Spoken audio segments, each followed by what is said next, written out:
Hey, what's up everyone? Welcome back. Today got an exciting, awesome adventure planned with Jason from the Primal Outdoors channel. We're gonna go and do an overlanding trip out in Oregon over here near Mount Hood. We might just do some exploring a little bit, find a campground. Hopefully, we're looking for more like a dispersed primitive type of campground that's not established, and just chill, camp, relax, and just enjoy the surroundings. Right now it looks like there's quite a few clouds hanging overhead. The forecast said there's about 20% chance of rain. I'm not sure if it is going to rain or not, but I do see some potential storm clouds overhead.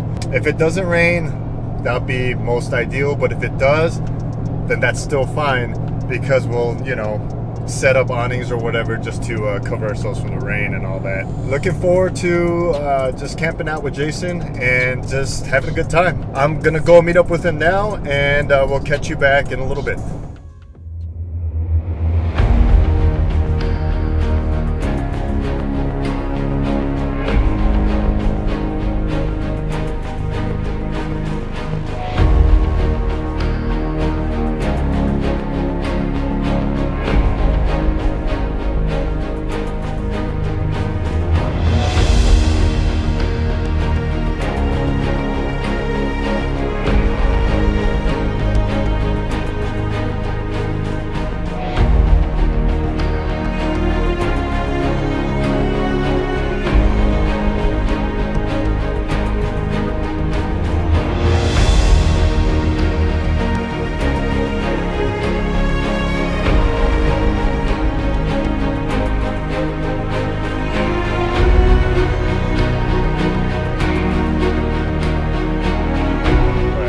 Hey guys, so I'm here with a very special guest. I believe most of you already know Jason from the Primal Outdoors channel. I have the privilege and opportunity to have an overlanding / car camping trip with him. We're just hanging out here in Oregon near Mount Hood and just having a good time and relaxing and kicking back. Katie and I watch his videos. Once in a while we get questions. I've compiled just a few of them, and maybe I feel like maybe some of you have the same kind of questions as well.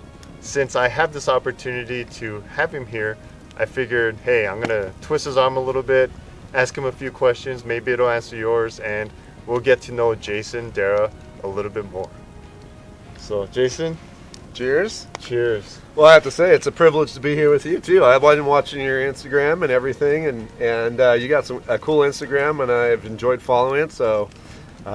you did another trip here to the Alvord Desert, and I really wanted to go on that trip. I kind of double booked there, but now I'm glad that we were able to work this out. So I took that opportunity to guilt trip him into camping out right now.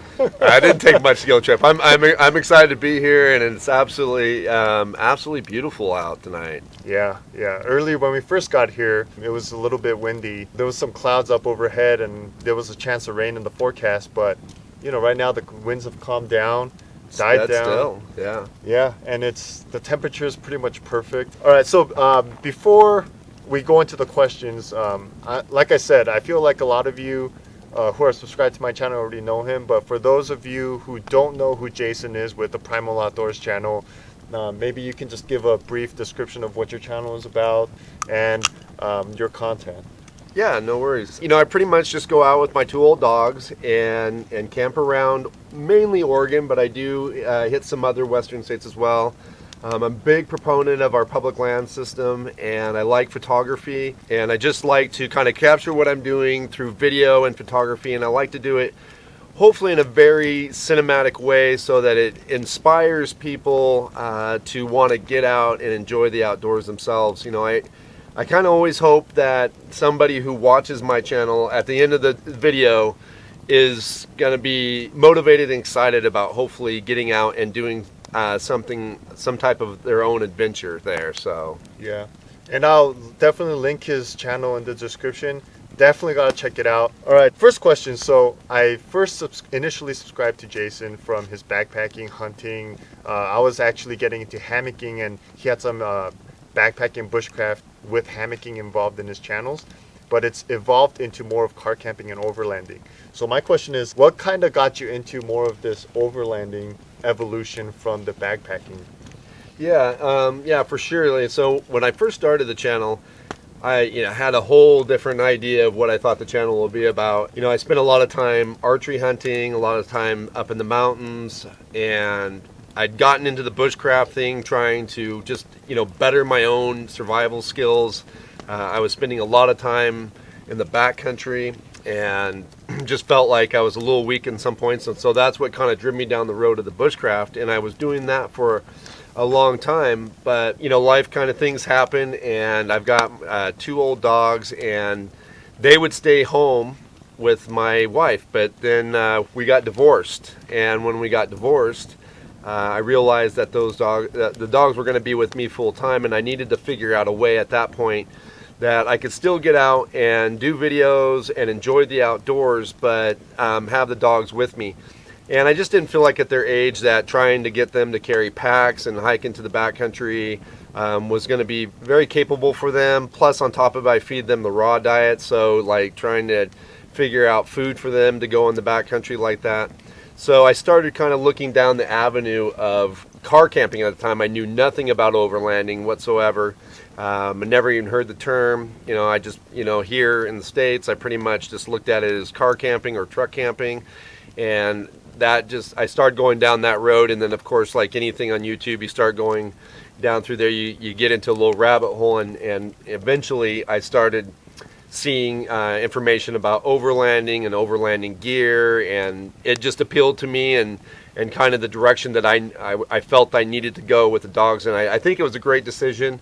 I really enjoy it. In fact, I still enjoy getting out backpacking from here and there when I can, but I really enjoy the overlanding and getting out, and especially here in Oregon and other western states, we have so much public land and that's available to get out and explore. And I just think that's really it's something that we have here in the West that's very precious. Yeah, people who've watched, I'm sure you get comments like this, and when I go out and make videos, people around different parts of the country usually make really good comments about how they feel the Pacific Northwest is beautiful in terms of the land and the greenery and how it is around here in places to camp.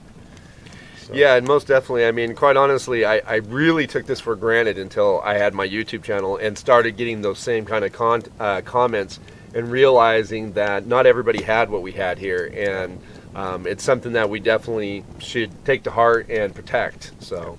Yep. Just not too long ago, we took a trip to Arizona and camped out there, and it was all just like sand and dirt and rocks. Don't get me wrong, it was beautiful there, but that made me really feel grateful for what we got here, for sure. I will have to tell you, though, you need to go check out Flagstaff.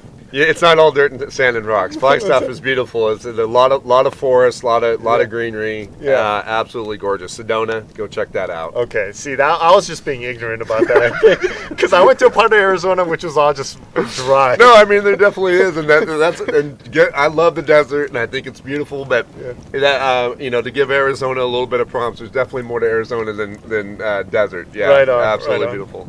Do you have any plans to travel towards the east side of the country? I do get asked that a lot, and the reason I don't know. I really, the short answer is not really. I know there's a lot, and I don't want to offend anybody. I know there's probably lots of beautiful things to see in the East Coast, but really my passion lies in exploring our public lands, the BLM, the national forests and stuff that we have. And I just, so really I kind of do my focus around the western states that have all that amount of public land. From my understanding, and I could be a little bit ignorant in this, is that there just isn't that much in the way of public land. There's a little bit of national forest here and there, but from what I've heard, it can be pretty full of people, I guess. I don't know what else, the better way of saying it, but it's just not the expanses of wide open territory that we have here in the West, and that's where my real passion is. Now, it would be fun to go, I've been trying to go to Overland Expo West every year, and I know a lot of people would like if I came to East. So maybe at some point I'll try to do that, but most likely I would probably just get an airplane ticket and fly there. It wouldn't be something that I would try to maybe make a trip out of. I don't know. A lot of your viewers, especially the ones in the past few years, have noticed that your whiskey of choice is Pendleton. Yes. What makes Pendleton your whiskey of choice? You know, I don't know. I don't know. I just like it. And it's as simple as that. I don't know really anything about whiskey. I don't know how, you know, as far as how it's made, aged, any of those, you know, finer points that are supposedly makes one whiskey better than another whiskey.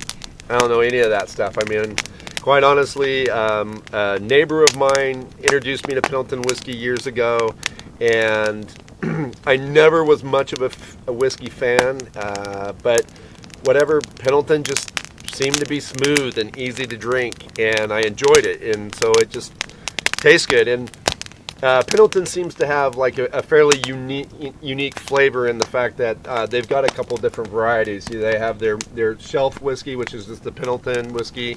Then they have their Midnight, their 1910, and then their Director's Reserve.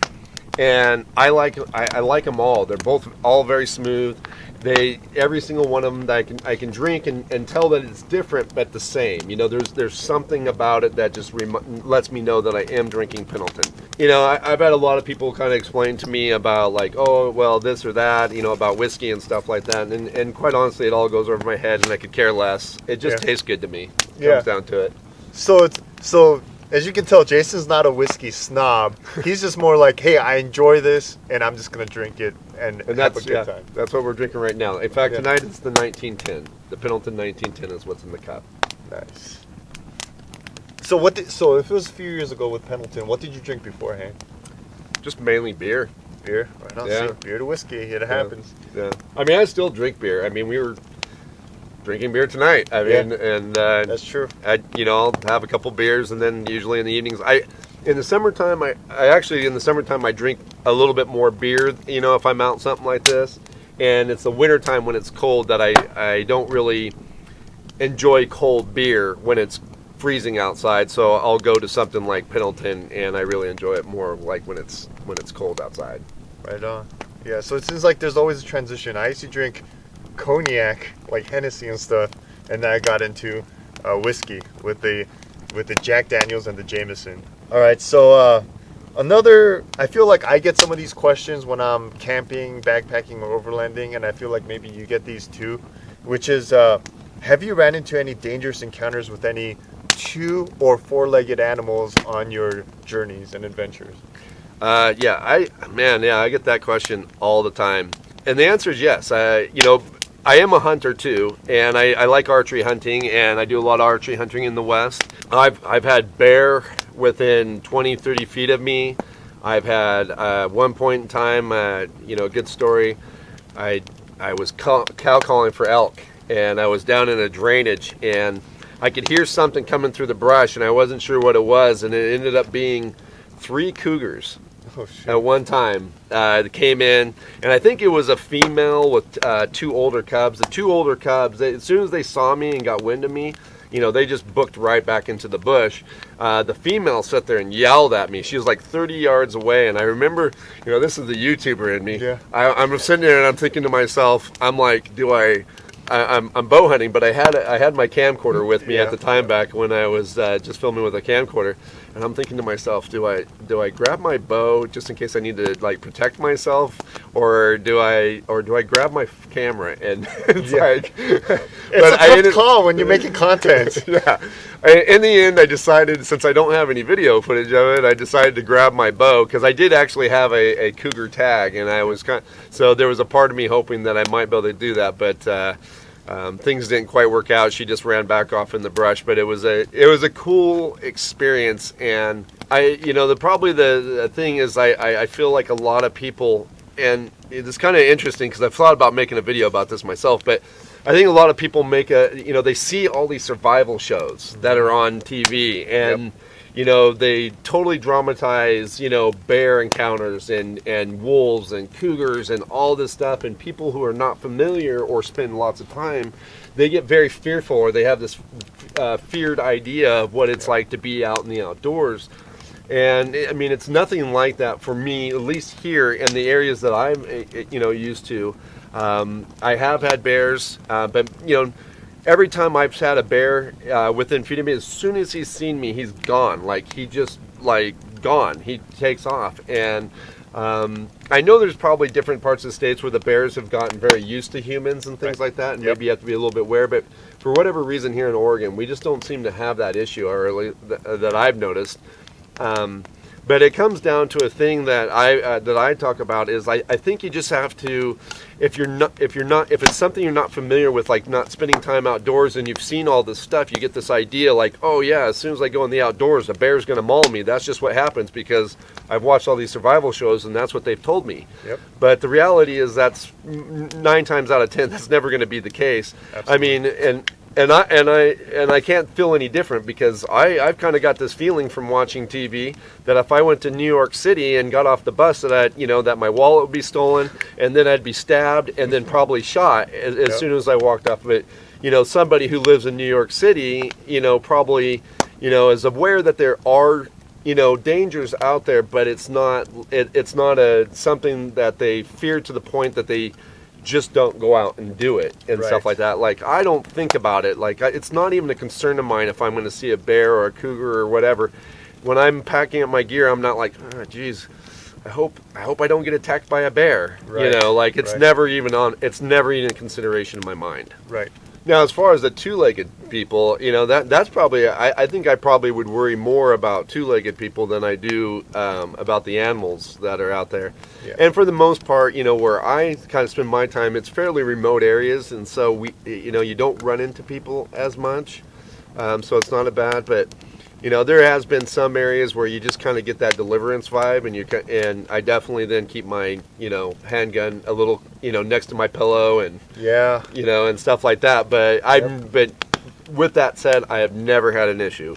Right. Yeah, and the thing is, I do have a pistol with me, but the reality is, I think that most people would be, especially if you're not familiar with guns or comfortable with guns, but you still want, I think even when it comes to guns, I think bear mace is probably one of the better things that you can have to protect yourself against animals or two-legged animals, as far as that's concerned, because I've heard some studies where that's been proven to be even better than guns when it comes to in Alaskan when it comes to grizzly bears and stuff like that. That bear mace has been more effective. So, well, there you go. Bear mace is more accessible to more people across the country than guns. So yeah, and I'm not a gun hater. I love guns. So the Second Amendment people like that. I'm not saying anything about guns. I'm just talking about overall effectiveness. But in the end, I still have a gun. And it's probably less of a liability in terms of potential lawsuits and stuff too. Yeah, right? You bear mace somebody, and get away. You're probably not gonna end up in some kind of, even if it's completely their fault, some of the asinine things that happen when people are protecting themselves with gun and get sued and end up being the bad guy when they were just trying to protect their life or their family's life. Right. So when it comes down to it, bear mace, so you want to use the less lethal type of self-defense, but at the same time, Jason and I, we're strong supporters of the Second Amendment. Yes. Yes, 100%. Definitely. Yeah, 100%. Definitely. Because he is now a public figure, considered a public figure, you get recognized more, and more people see each of your videos get a lot of views. So in that aspect, along with a lot of viewers comes haters, right? Mm-hmm. Trolls, or whatever you want to call them. People sometimes who don't need to know anything about what you're talking about, but they just like to say something negative. How do you deal with that? How do you keep yourself sane from all these people who are just trolling or just hating for whatever reason?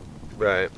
Yeah, and it's sad because the reality is I can put a video up and I could get 100 great, fantastic comments and people telling me what a great job I did. And then I could get one, and it will, one troll that just says something crappy, and all the great comments just go out the window, and you're just hyper-focused on the fact that this one person was mad, and it can totally ruin your day. So, what I've kind of gotten to the point now is, just doing the best I can not to let it bother me. Make the videos. I try to make, I think one of the best pieces of advice when it comes to making the videos is you can't please everybody, so just make the videos, and at the end of the day, when we're done editing it, if you watch your video and you're happy with it and you feel like this is something that you would enjoy watching, then post it. And understand that you're not going to please everybody. And if you get people that are on there that are just trying to be, asses and, trying to give you a bad day, all I do now is if I catch it, because I'm at a point now where sometimes I don't catch every comment that comes through, but I do try to read them as much as I can. But and a lot of it has to do with the fact that just what I do, because there's a lot of times I'm in remote areas and it could be a few days and I come back and there's a lot of comments and you don't see everything. Right. But if I do catch bad comments, at this point it's just hide and remove user. Yeah. And just let it go. Don't respond to them. Don't give them any fuel for the fire. Right. If they just want to be asses, I just go on, hide and remove user from the channel. Yeah.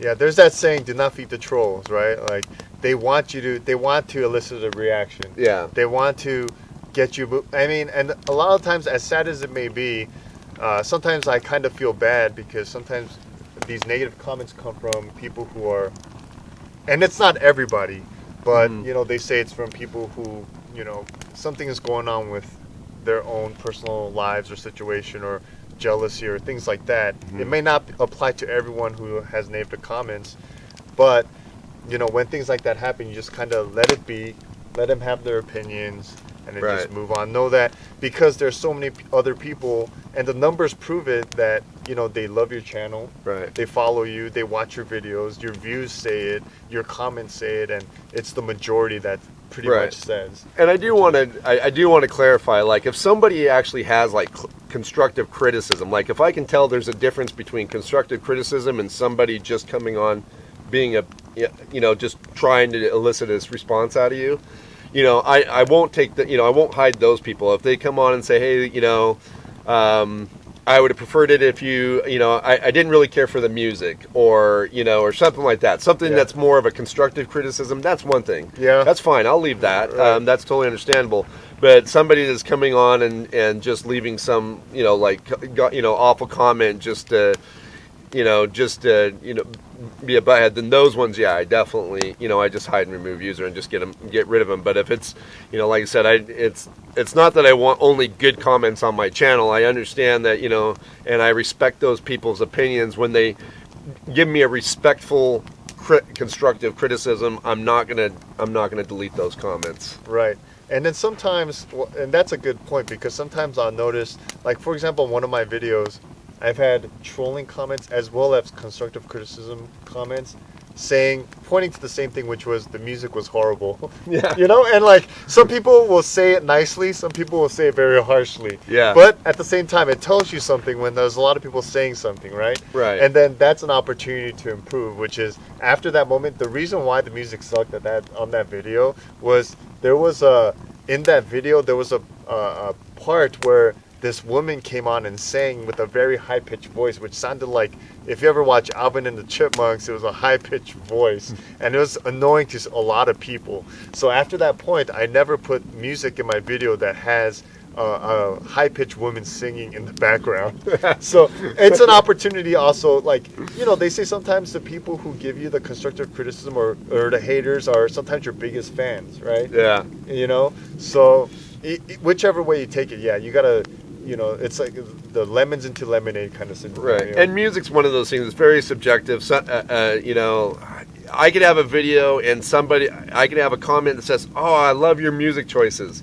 And then 2 comments later is like, this music sucks. Yeah. It's like, yeah, exactly. It's like, exactly. You can't, and what you said earlier, you can't please everybody, right? Exactly. And that's just how it is. So I make the videos, and at the end of the day, I watch the videos a couple times, and I make sure, like, is this something that's pleasing to me? Yeah. And then if it is, then I post it, and I hope that other people will like it, because I feel like there's 7 billion people on this planet. You'll find your audience. You'll find the audience that appreciates appreciates things, and not everybody is going to. Yeah, and that's just how it is. That's how we have politics. That's how we have all these things, which have people with different opinions, and that's great. People are unique. They have things they like and don't like, and not everyone's gonna like the same thing. And ultimately that's what their niches, right? Like, Right. Yeah. you know, and yeah, ultimately it comes down to that, and just move on. And that's for any one of you who are inspired by watching his videos or anything like that, that want to create your own channel. Just remember that. Don't let the negative or the critical type of comments bring you down or stop you from creating, because it's just like Jason said, not everyone is gonna like what you make, but then at the same time there are people who are gonna love what you make. Exactly. Yeah, there's an audience out there for you. You know, if you're being true to what you like making, there is an audience out there for your stuff. So yeah, so there you go. And that's Jason in a nutshell, based on what I can think of to ask him. I'm sure you have a lot of questions. If you do, you can ask in the comment section below, or go to his channel and ask him as well, because I mean, obviously he's open to answering questions like this, you know. yeah, when I can, I do my absolute best, but but like I said, I want you guys to understand that I'm as excited to be out here with Edward as Edward is out there to be excited with me. I just think it's a lot of fun to hang out, and I hope you guys can see us okay, because it's getting really dark. Yeah, it is getting dark, you know. Anyways, yeah, thank you, Jason. I really appreciate this time. No problem. You know, like I said, I'm going to link his channel in my description. I'm pretty sure you're already following him, but if not, definitely check his channel out. I guarantee you are going to be very pleased with what you see. Thank you again, Jason, for taking this time to answer these questions and having some drinks. Yeah, no worries. Hey, campfire and drinks, you'll always find me there.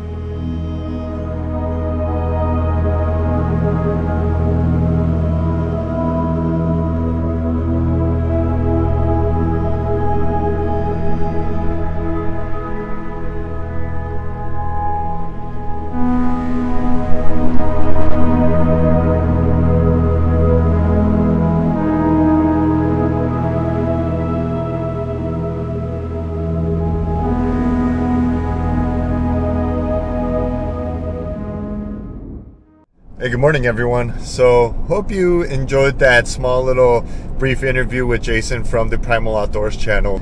Definitely had a good time just kind of exploring Clear Lake in Oregon and just driving around and doing the car camping / overlanding thing. This morning we got up and pretty much just did a few videos, which I will go into later on. And then we got out of there and we went through some interesting roads in the forest road. And I now have some official pinstriping on the side of Shadow over here. But this is why I got the truck, to go, you know, out and explore. And pinstriping is just part of the process, and I am okay with it. In regards to filming, I did do a rig walk-around video of his trailer and his Kia Telluride. That's going to be released in a few days, so I definitely encourage you to stay tuned for that build walk-around. As for him, he's doing actually a very important subject matter in terms of camping that's related to camping, and I highly encourage you to check it out. If you're not already subscribed to his channel, check out his channel. I'll put a link in the description below, of course. And yeah, go and see. I mean, if he hasn't already released it yet, when he does release it, you'll find it to be definitely an important and significant and relevant topic. So I hope you guys enjoyed the video. Give it a thumbs up if you liked it. If you haven't subscribed already, please subscribe. And that's it. So I wish you all to be safe, take care, and I will see you next time.